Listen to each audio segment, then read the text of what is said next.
Hello everyone, my name is Martin Guzman and this is my presentation on Wendy Red Star. I am in Art History 2 and attend the Spring 2023 semester. So a little bit about Wendy. She was born on a Apasuk tribal Native American reservation in Billings, Montana in 1981. Her work revolves around her Apasuk ancestry and is very photography based.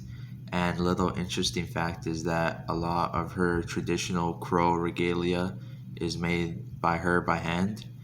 And she attended Montana State University and holds a bachelor's degree of fine art. Growing up, she had somewhat of an identity crisis because of her mixed race or heritage, I mean.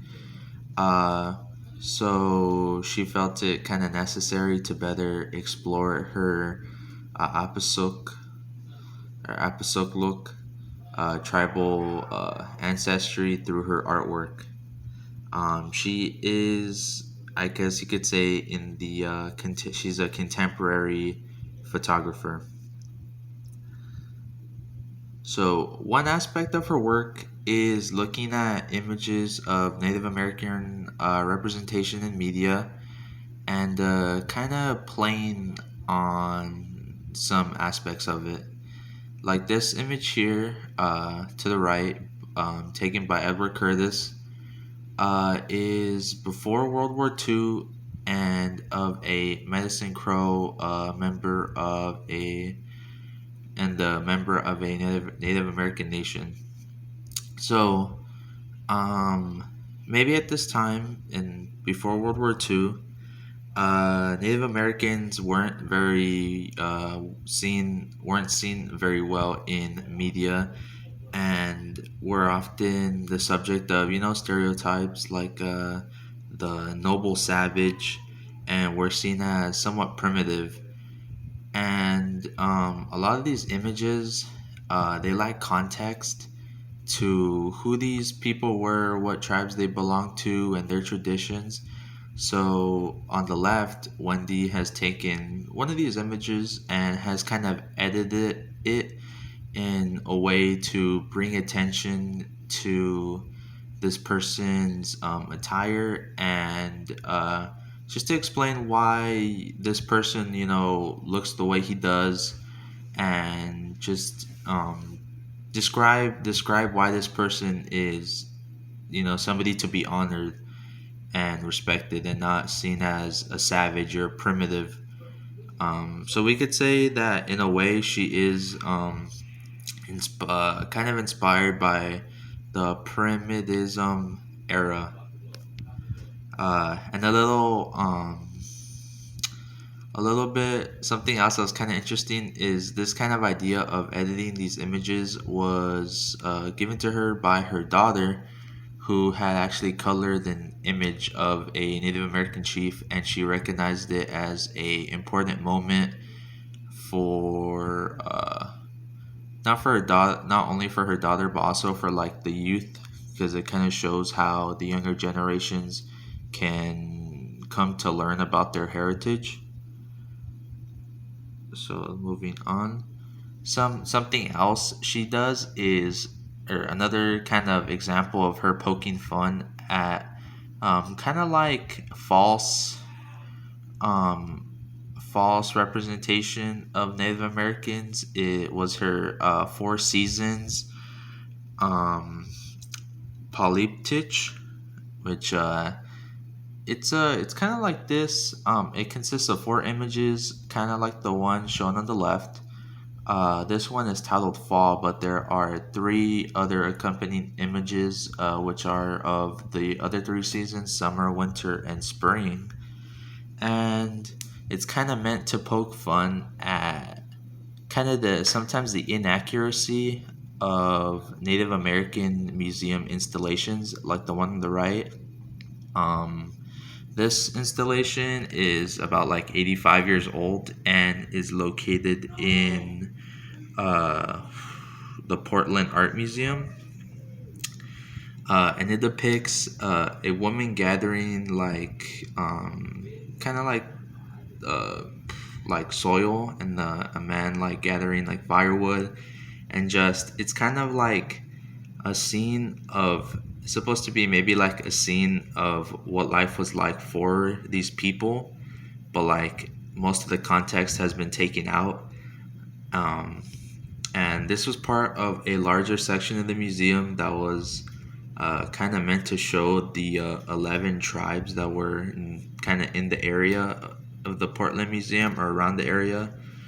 But it kind of, in a way, um, makes the viewer see them. It almost makes these 11 tribes seem all as if they were one group. It doesn't really call into attention their differences in culture and philosophy, and by kind of recreating this image, Wendy kind of makes it more like her own. Um, her image is so the backdrop or the background is just kind of an image, as if you had opened like a history book and just saw that as like on the cover. The deer is plastic, and the leaves and ground are like felt, like a felt material. And when I look at this image, I can also see elements of her trying to combat the idea of like idealized beauty that we also kind of saw a lot of in the primitivism era. When females were shown, they were kind of seen like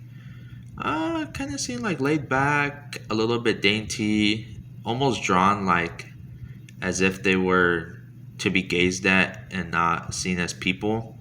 And by Wendy, sitting here with her traditional regalia on and looking kind of into the camera and at the viewer, it gives a feeling of like nobleism, and the viewer can just see that she appears very strong, which goes against this colonial, this like white colonial view that these like native women were kind of almost like powerless. Um, let's see if that's. Oh, here are my references. Uh, to end off, I wonder if I could flip this. Maybe not. To end off, um, some of Wendy's challenges were really about herself, combating her own kind of feelings of not belonging because of being a kind of like dual heritage of being Irish and um, from a Crow tribe or nation. I mean, sorry. Some of her inspiration was a lack of representation of Native American women in the art field, and she kind of like felt that she should take it upon herself to like help out other artists, other female Native artists, to also break into the scene. um I especially liked that she included her daughter in a lot of her creative process, and really allowed her to explore her own idea of what her heritage means.